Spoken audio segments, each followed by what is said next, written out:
Jesse, better watch your mouth. He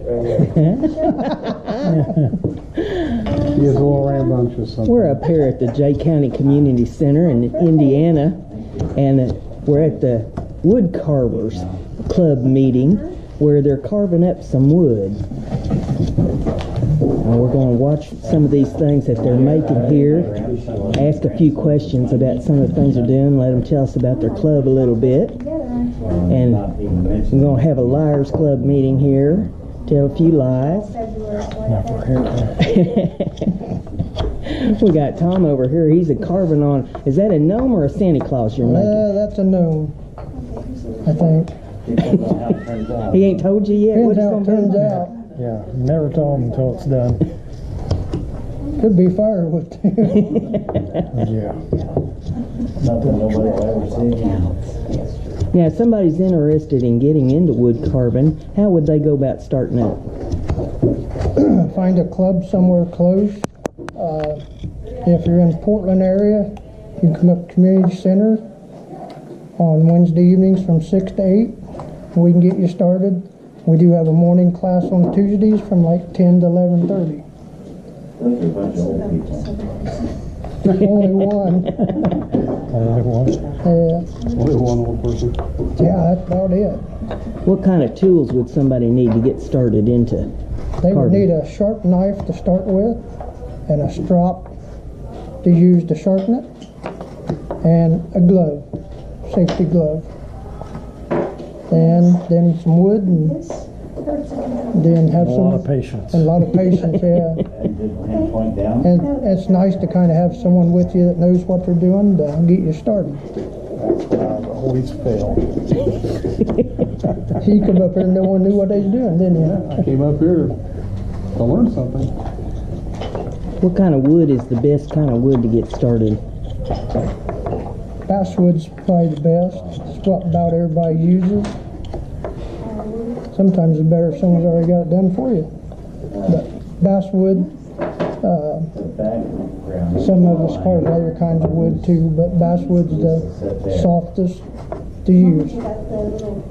And you can buy blocks out of Minnesota, which is real good basswood, kind of what Randy's using there. Okay. It's whiter than what mine is. Looks like some pretty good stuff. It's not bad. Yeah, the stuff we get there from this company, they have stuff that almost comes up from Canada along that line there, and it's real tight grain, real clear. It's like they have better growing seasons up there. You can see the grain going across here in it. Stuff around here is usually darker. It's almost like a tan color, and it's really a lot harder than this. This is not quite as soft as balsa wood, but this is actually considered a hardwood. But it's pretty good stuff. Holds detail really well. Like he was saying, some people like carve walnut, cherry, just a lot of the harder woods. You can do it, but power carving, they use power carving tools. It's just easier because it's so hard. The wood's so hard. But yeah, like anything else, it holds up detail pretty good. But these paint really well. This stuff here, and it's pretty inexpensive for the most part. Free's always good.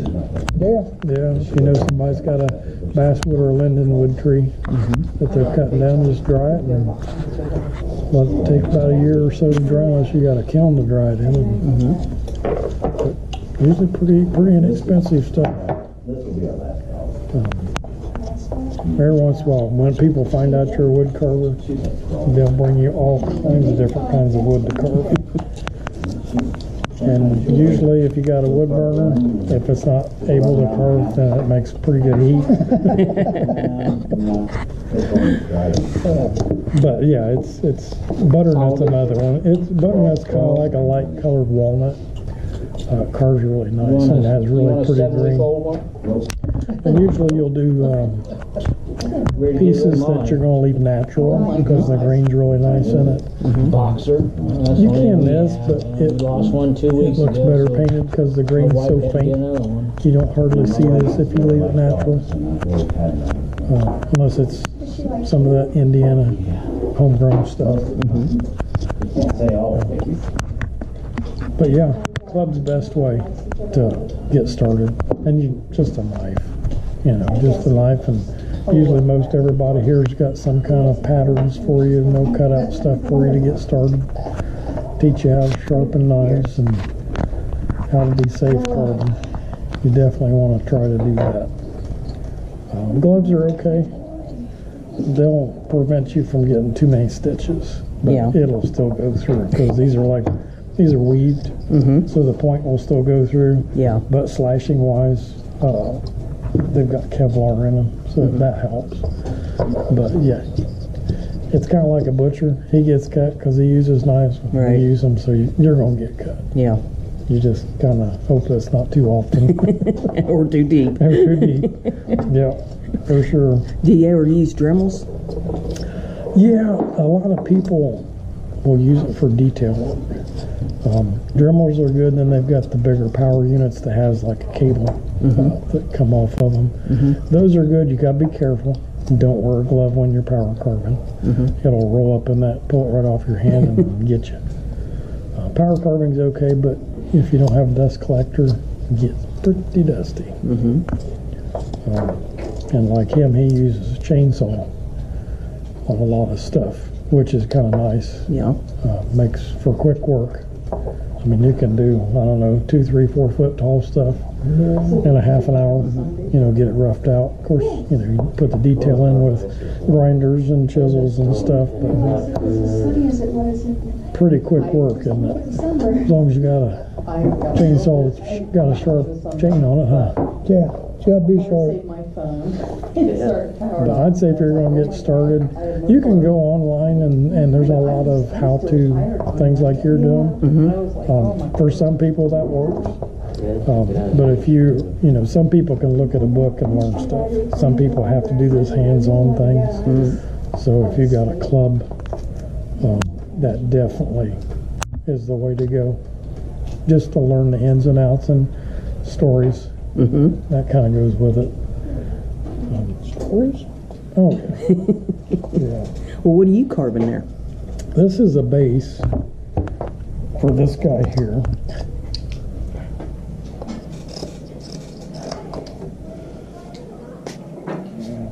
Got a front one. Yeah, it's for that guy there. Okay. So we, like he was saying, bandsaw. Take a square piece of wood and you cut out the pattern.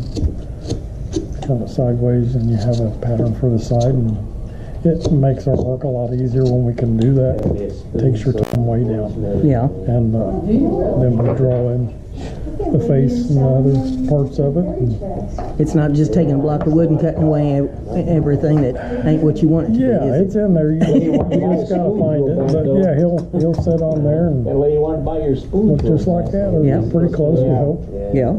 Right there. Not sure where this one's going, but I got a shop online and there's, I don't know, I think we put 39 or 40 pieces, different ones on there.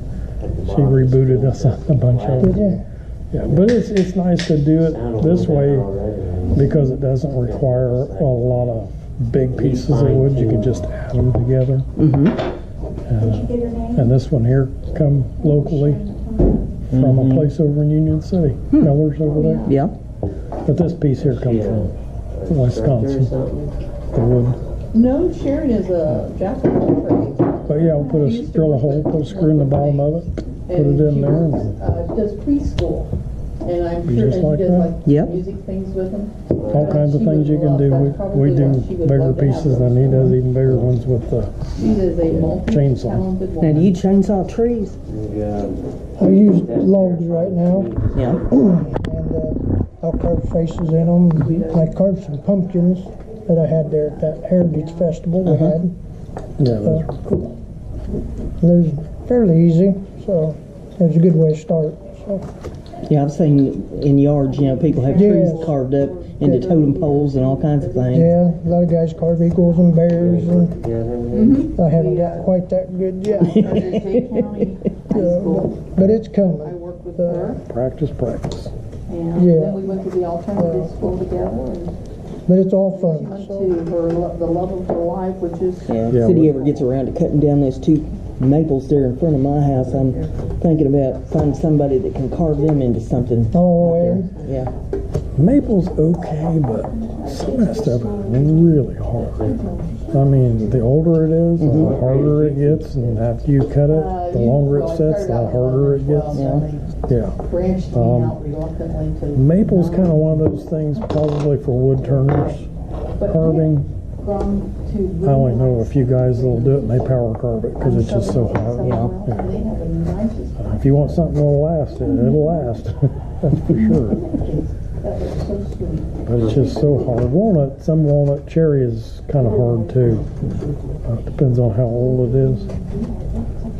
But it's really pretty. Yeah. Except for the 3 Like, days. you know, the old furniture they used to make. Nice looking stuff. Carving, it'll wear them blades out quick. And your hand.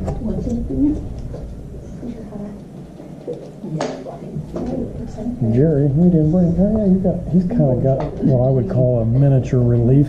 But, That's where you got a flat plane and you carve into it. Yeah. And that's kind of what Jerry's got. Yeah. Yeah, you're on. good, man. You're on. You're doing a good job. Just keep right at it. Because you've done quite a few angels. Yeah, I have, actually.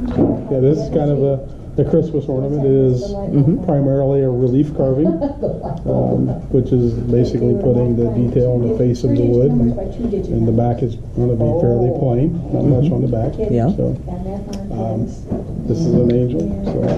So, this is another angel that I just finished. So, this happens to be a two-sided carving. Yeah. Now you paint those up and No, these are, I pretty much just leave these natural. And, Okay. everybody seems to like them that well. yeah. Sometimes painting a carving ruins the carving, especially if you're not a decent painter Yeah. or have a good skill at painting. So, everybody seems to want them just natural, so I just don't Just mess leave with that them. way. Yeah. Cool. So, and that's the way it is. So, a couple shots of clear lacquer on it, and a little coat of wax on top of it. Yes, you do. Then it's usually turns into a gift. So that's it. Is anybody else selling online besides you, or are you the Lone Ranger? I really don't know. I think he's Lone Ranger. The man. I'm not sure, well, I don't think Bill did. No, I don't think Bill did. No, Bill, he's one of our senior members. Yeah. He's going through some things right now, but he's been carving, what, 50 years or Yeah, more? probably, yeah. Yeah, a long time. But, yeah, we haven't seen him for about a month. He carves some pretty unique things, so he'll take like several pieces and put them together. Like cowboys, animals, birds, you name it. I don't know if there's anything he hasn't carved. I don't think he is. Carved in vultures that look real neat. Oh yeah. But he likes adding different pieces in a, like a group carving is what they would call it. And he's pretty good at it. He's, of course, he's been at it a long time. Yeah. Do that.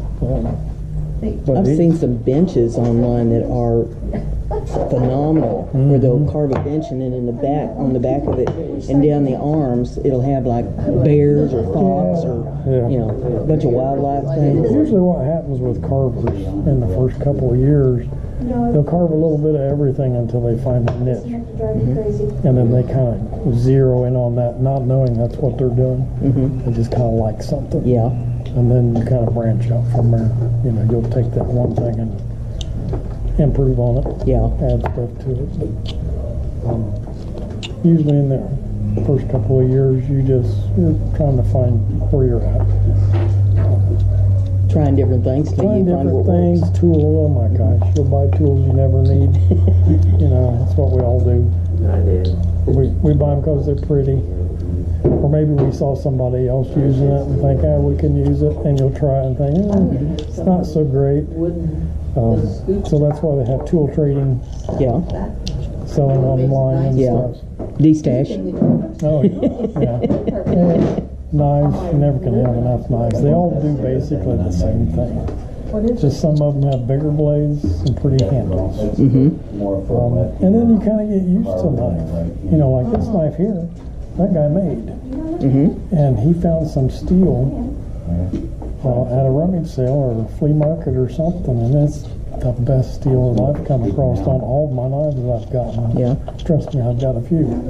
So he put it together for me. And it's just one of those things, you know, it just kind of felt good, cuts good, holds a good edge, and that's what we like. Yeah, it works that way in the kitchen too, you know. We get used to certain tools, and we might have a whole drawer full of them, but we always go for that one. Yeah, exactly. That's why I was kind of glad to see Steve was doing these spoons, because you never know. He may make one for somebody, and it'll be just like you said, that special spoon. Mm-hmm. They'll have it for 50 years. Yeah. Might be worth something, Steve. I've got stuff that belonged to my great-grandma. Exactly. Yeah. I mean, you just never know. You just never know. Well, you know, a lot of the old stuff you got wasn't mass-made. It's somebody made it in the old wood shop. So we're sitting on the Exactly. bench drinking beer and smoking and carved it out. Wife used it for whatever they needed and Yeah, he blasted and got handed down. She said, I need a spoon. And I said, well, okay, give me 2 beers and I'll go see one. But, you know, with what we do, it's almost a lost art, because there's not a whole lot of us out there that are younger. You know, so to get a kid to come in here and start, which we try to get them, and we've had a few, you know, with all the other outside activities, it's hard to keep them. Yeah. Sports and electronics. Yeah, it's just hard to keep them busy with it. And we've had a few at some other clubs I belong to that really are okay, and they'll do it for a while, and then they'll leave, and then they'll come back. So the only thing we can do is like hope we taught them enough, and 20 or 30 years from now they'll like decide they want to do it again. Yeah. But what most of us do, like he said, we'll pass it off and give it off to family members or just people that like the stuff, and it becomes a keepsake. Yeah. You know, a one of a kind. Yeah. So that's kind of a little bit of motivation. Yeah. And I know that stuff that I've sold to people, they're collectors. You know, that's what they do, and they pass it off to their family members, or they buy gifts for people they know. And you know, may not be worth anything while you're still living, but after you're long gone, you know, you might become famous down the road, and you won't know it. Rembrandt. But you know, if you can make a piece that every time somebody sets it out there, it makes them smile, it's worth it. That's worth it to do that. And I know most of us lose track of how much stuff we've carved, You should. unless you keep it all. And we're not But only most of us, I don't that, think, but do. kind of keep track of. Yeah, John's getting tired. That's what it is with my glass. I Yeah. have no idea how many projects I've done in 30 years. Yeah. No idea. I know some people will like number theirs. I think I did that on my first 2 or 3 pieces, and I quit that. I had a book when I first started, and I lost it in a flood. And Yeah. you know, a lot of this stuff is a God-given talent. So why do you have to pat yourself on the back? You're doing it for the fun, and it's not so much. Exactly. The money's just that second-hand thing. Is when you. The money's like when you go to the grocery store, because you can't hand them a wood carving most of the time. We haven't gone to barter yet. Yeah. Oh, we barter. We used to barter back in the 80s. A lot of bartering going on in certain areas. Well, we just bartered it. We just bartered for a pound of coffee right there. there you Turn go. that on the lathe. I mean, I get barters live and well in the Carvers. Oh yeah, I've bartered a lot of stuff Yeah. for carving, because you know that's the good thing about what we do. It's not like painting a car. or building a cabinet, not everybody can do what we do. So that's the one up we've got. Yeah. How big is that? Can I And get you it know, a home? lot of people think you have to be artistic. No. If you can look at a pattern, if you can learn how to see it in the wood and learn how to use the tool, you can carve. Yeah. You know, you might get a little, and that's not for everybody. I guarantee you in about a month or two, you'll know whether or not it's your thing. Because we've had some people come through here and carve and it just wasn't their cup of tea, and we don't see them anymore. Yeah. And they've got nice tools that they took with them. Yeah. That you'll find in a rummage sale Yeah. sometime. Yeah. And it's not for everybody. It just is, you know, just like other people. You know, some people like to paint, sculpt, and all that kind of stuff. It's not for everybody. Yeah. But you'll know. You'll know when you do it. It's just kind of like you'll be sitting there carving for 2 or 3 or 4 hours, and it'll seem like it's only been 10 or 15 minutes. And you're sitting there thinking, "Oh, that don't look half bad." But it took them 3 or 4 hours to do it. You know? Now you were going to stain that. But it's fun. It's like, don't do it if it's not fun anymore. On the internet, I found. And we all run through that. You know, you get frustrated with projects. Don't try anything too hard at first. Keep it simple. And learn how to do the basic cuts and things. Yeah. If you can do that, Hello, Mom. most time you'll stick with it. Yeah. Did you? And Okay. you learn a lot of stories from those people. Jeez. Whether you believe them or not, that's Sure, up to it's you. fine. That can get a little tricky. We've got a guy in Newcastle that every once in a while you'll see him pick up a knife, but mostly he has a lot of stories. Yeah. He's an older gentleman. And man, can he tell you some stories? Okay. You don't know whether to believe him or not. He can hold a straight face pretty good. And usually after he's done for a few minutes, he'll get that grin, so you know it's not true. Okay. So you just want to come down to the house But he's a when you're good ready, carver, and we'll too. just go over it. Yeah. Pretty good carver. That'd be great. So you think you might, what kind of Okay, Mom. weave See you you then. say? I do all kinds of things. I paint and I weave and I spin wool and Oh, wow. oh gosh, I do some egg carving. Pretty delicate stuff. I make jewelry. I make soap. A little bit of everything. My house looks like a craft store blew up. Oh, in yeah. Yeah. Well, if you're into it, that's just the way Yeah. it is. I know this gal a long time ago, she got into it. I think she had 3 kids, and it was like, I didn't really mind stepping over the stuff she worked with. It was just the kids would get in the way. And their toys. She had young kids. But she was kind of like you. She did a little bit of everything, and wood carving just kind of fell into what she was doing. She used to macrame and knit and all that stuff. So she started carving things and incorporating it into that. And she found, because she was doing it for a living, she made more money with the wood carving Yeah, and went in and did that. yeah. Yeah, I can see where, carving tools, like even something simple like knitting needles or crochet hooks or hooks for the spinning wheel to reach through the orifice. Make them yourself. Yeah. Sure could. Sure could. There's a lot of things if you set your mind to. They were made from wood. You figure out how to do it or get a pattern. A lot of, remember the old time whimsical stuff you would crank and make? There's still some of them that are putting patterns out to do that today that's made out of wood with the pins and the gears and all that stuff. Pretty amazing stuff if you've got the time and the patience. I think most of us, we just like now we're kind of in the Christmas mode, you can kind of see. Yeah. But for us, it takes a few months to get some things done, so it's not like shot out of a machine. And with Steve, it usually takes a couple of beers. Yes, it does. or coffee.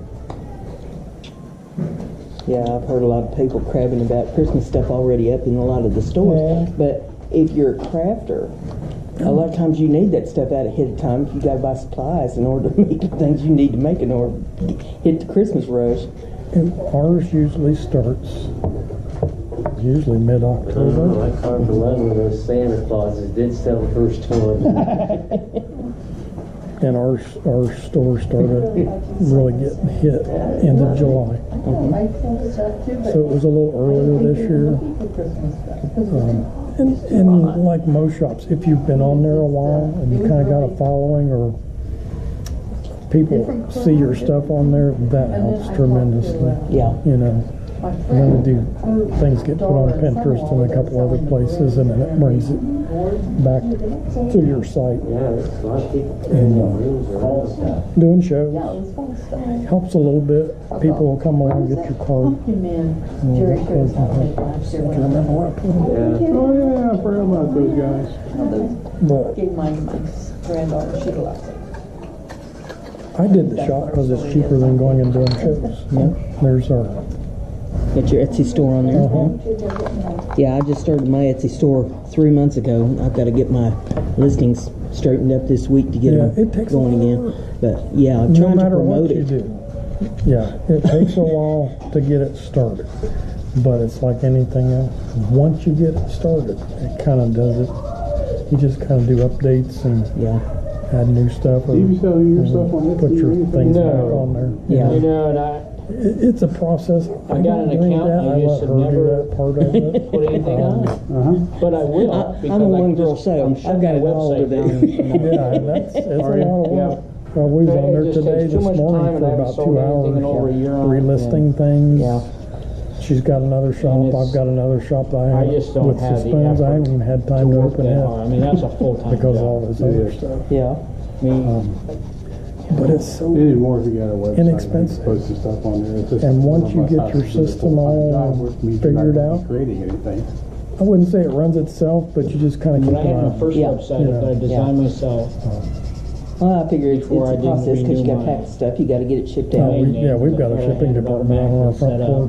But anyway, We had to turn, I mean, I we was doing had like to. $400. I'm going to clear a table. We tried to do it on the kitchen table. And it's just, That lasted Another about full-time 2 job. weeks. you know, I was working second shift She at just looks at me and she Critic says, at we the need time. something So I'd have to come in spread 5 out o'clock more in the because morning we've got so many different to bag sizes of orders. things. Yeah. box them up. So it's on the joint, front porch take and we them over to actually the got post 2 office. tables on one side and another And table. We got a it's like, photo okay, booth. oh, I'm out of coffee. This, Stuff in. Yeah. this is not You for have to sale. do Oh, it. guess what? I got Yeah. new coffee. You And you So It's once you just- get into it, it's an online It full-time gets a job. little And easier. It just, but you have to figure things out. Yeah. You have to figure out. We But do a it's lot of fun. I mean, international it's shipping, not which a that I lot of didn't people won't enjoy touch. it. But I'm telling you what, you're passing up a lot of business. Yeah.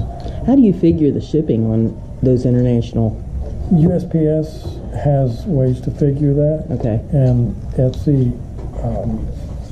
Etsy will kind of help you. They have a scale to look at, but USPS helps you a lot. Okay. And you just go on there. Once you figure out what your project weighs, type it in, and boom, it takes it.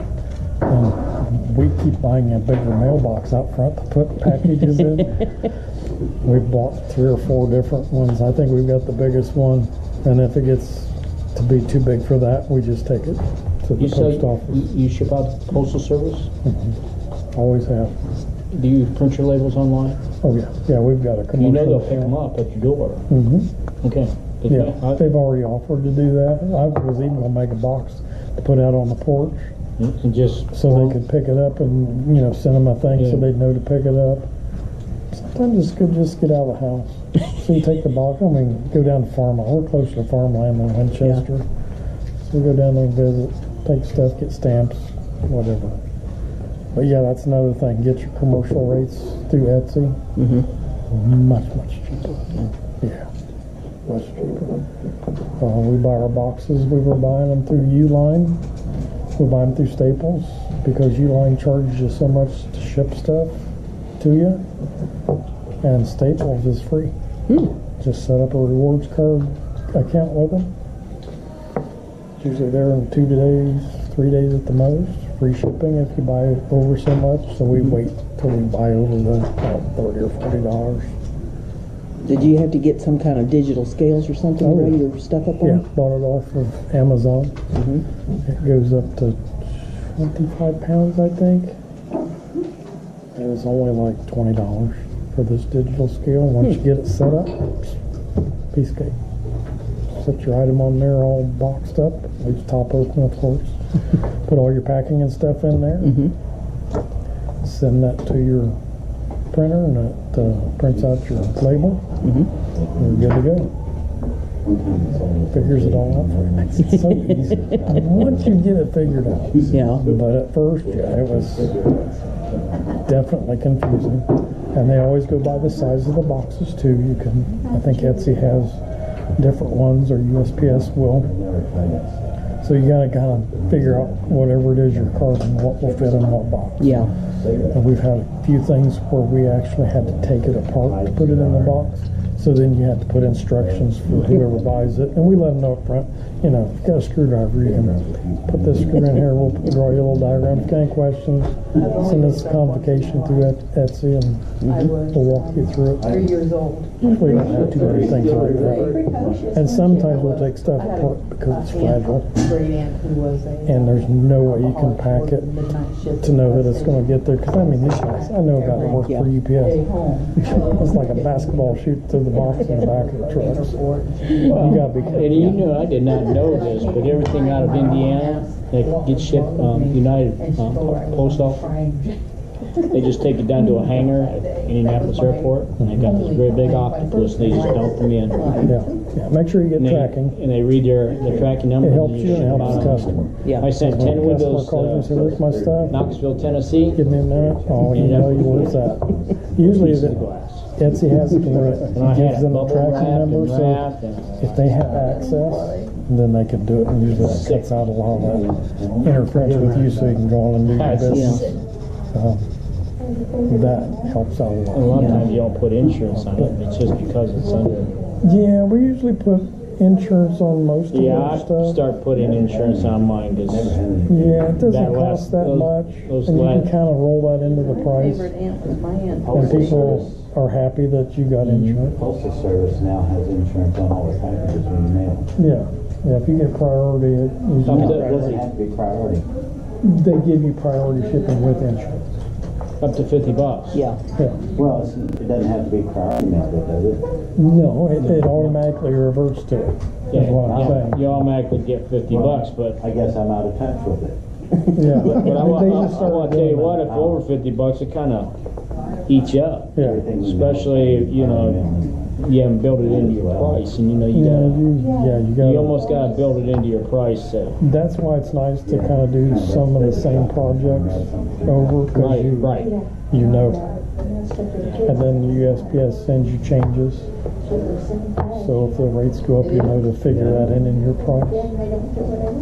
But your customer always knows what it's going to cost. And we've had some like, if you do multiple things in one shipping, we have figured out how much it costs to ship each thing separate. Right. So we'll put them all in box set, you know, weigh it, and chances are you're going to have a cheaper postal rate. So we refund them what they've already paid in shipping because they bought several items to go in one box. So we do that, and we think they're really doing well.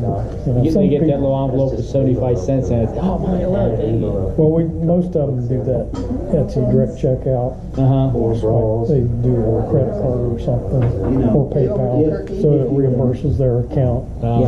All it does is just let you know that the process got done, and they're happy, you know. And then we have repeat customers that every once in a while we just won't charge them shipping. Usually if it's they've bought a few things. Yeah. Open for postal inspection. You're going to love it. Guaranteed. They said they weren't. The one area where I'm kind of running into trouble with mine is a lot of my stuff is what I call low dollar items compared to the shipping cost. Because, you know, a bottle of oil, a 1 ounce bottle of oil is $4. And it's like $10 to ship it.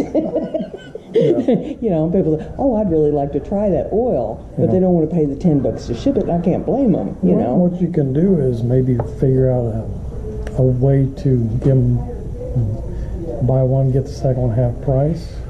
That way they don't look at the shipping so much then. And I don't know what your markup is on stuff, but you can do that on some things. Yeah. Yeah, I know. I call these little golf tees. They're $10, and the ship them's $3.75 now. I haven't had too many people gripe about the shipping because everybody knows shipping goes up. It's just like they get this little. We used to do them in little envelopes. Now I got tubes. I put them in, make sure they don't get broke. So we put them in a little box. And the pricing is still about the same shipping, but because it's shipped well, packaged well, people usually don't complain. Yeah. You just kind of gotta, depending on what you're sending, just kind of work with it, figure it out, make them think they're getting a deal for what they're paying for. Yeah, that's some of the work that I got to do on the site this weekend because I'm thinking of setting it up so if Etsy will allow it. Like, for instance, on the oil, if I put a list of the different scents that they can get on the main... You talking like essential oils? Yeah. Go on some Etsy sites that already sell it. See how they do it. That's what we do. We always do a lot of research. He was alive. Especially in the first year. He was alive. We've been doing it for 5 years now. It was going on Bing 6. Crosby. No, it was Bing Crosby was in the And 60s. When he was we just do a lot of research and see how everybody else is And doing, who's had their shop for a while. getting up You learn a lot Maybe it was that like way. I mean, you know, if they could buy video 3 or 4 bottles of, you know, a different scent He has a great on each one and only be charged one shipping fee on that one You could listing. even do like a combo pack, 4 of them, different ones, Yeah. and package it as a one sale thing, because people like that kind of idea too. Yeah. You know, and it promotes more sales for you. Right. You know, you're selling more rather than just one item. And then if they like it, have it in bigger bottles if they like that kind. That way it makes the shipping look like you're really paying for however many ounces, you know. I'm assuming you're putting them in plastic bottles. No, it's got to be glass. Yeah. Yeah. That oil will eat right through plastic. She got some the other day. I think of the name of the company. Little tiny things, and they were glass, but they had them in this foam board thing that they put it in. So yeah, you have to contend with that. Yeah, you have to wrap that stuff well in order to ship it. It's some powerful stuff. Well, most of the thing you put it in is ceramic. So yeah, makes sense. Yeah, you put that, even those, I have tablecloths on my tables at the show, and if somebody spills some of that oil, it'll eat right through those plastic tablecloths. Wow. Huh. That might be good for grass to keep it from growing. Wow. That's amazing. I think that's Little things you learn like that, you know. My sister had hers replaced. Yeah, I learned that the hard way. I got into that about, probably 30 years ago or more. And they had shipped it in some kind, it was real heavy plastic bottles. And I didn't think anything about changing it out into glass bottles. I was using it to scent soap and stuff with, you know. So I just stored it in the container in the cupboard. And the next thing I know, I'm smelling that oil. And I'm like, why am I smelling that oil so strong? And I went, and it had ate right through the bottom of that bottle. That's a heck of a way to find out. Yeah. You guys got eyes, man. Look at that. Look at you. You got some eyes. Pretty cool. Better than my first eyes. The eyes have it. Yeah, well, I got a long ways to go. You got good depth on that for the nose and stuff. Bridge of the nose, he's still working on his. He's doing better. He does these amazing nose, fat and everything. But the bridge, now that one, you done good on that one. That one went in pretty good. Yeah. Him and his hook nose, man. Yeah, yeah, he does pretty Either that good. or he looks like somebody step up against the windshield. Oh, yeah. It's just like, bang. Hit the window, yeah. Yeah. Practice, man. Yeah, it's just, Yeah, that's, I don't know. And plus, like, after people carve for a while, they come up with their own style. You can see, you can, 10 of the same thing, you can almost tell who did what.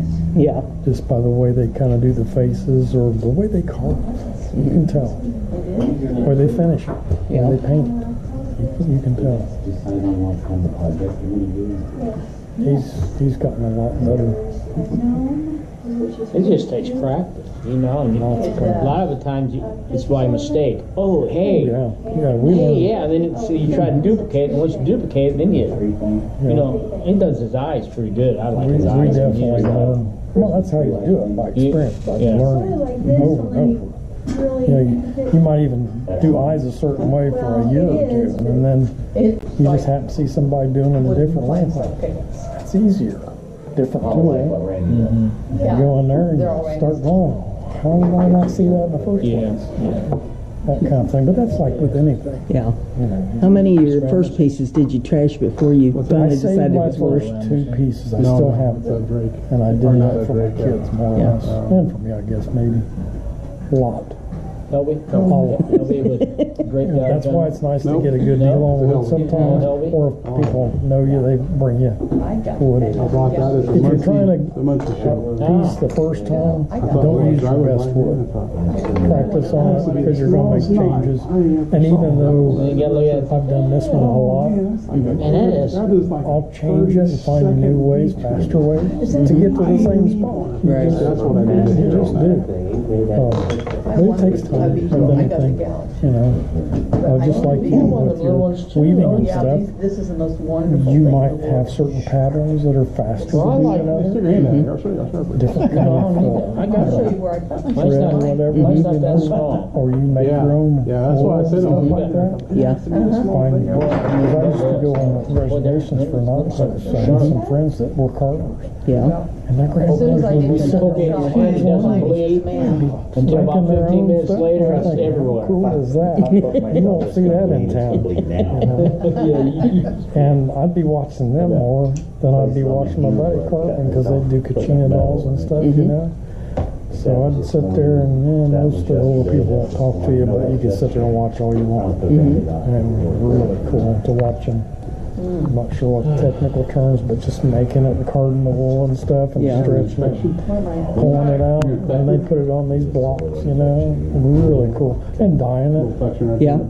Dyeing it with natural berries and all this kind of stuff. And it was really neat. Something you just don't usually see too often. Well, I think I'm about to run out of battery power here, so I'm going to shut up.